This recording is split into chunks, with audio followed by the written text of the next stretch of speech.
Today is day 267 of the podcast, and I begin by reading Proverbs 21, verse 2. Every man's way is right in his own eyes, but the Lord weighs the hearts. We're going to be talking about the ways of the Lord today. And as New Testament believers, we don't live under the burden of the law. Yet, while living in the freedom we've been given, or attempt to live in that freedom that we've been given, there's this tendency towards license rather than liberty.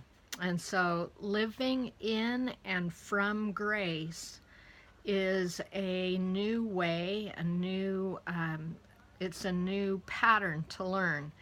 And it means we're set free from our old sin nature, but there is a new way to discern, to be walking in the ways of the Lord.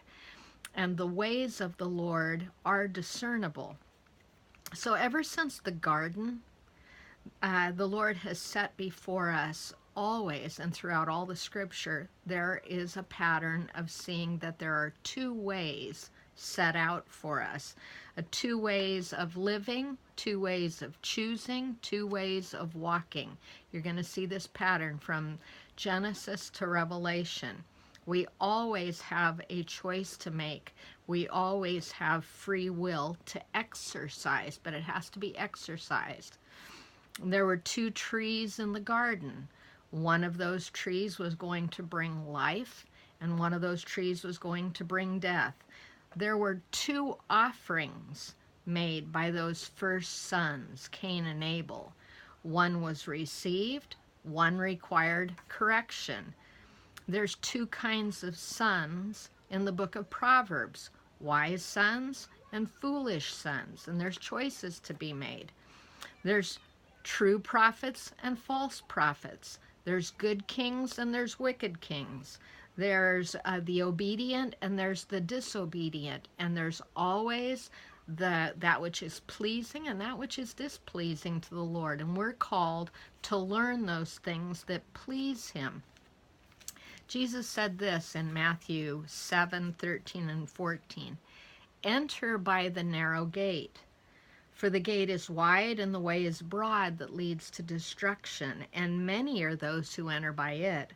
For the gate is small and the way is narrow that leads to life, and few are those who find it." There is something that must be learned and discerned.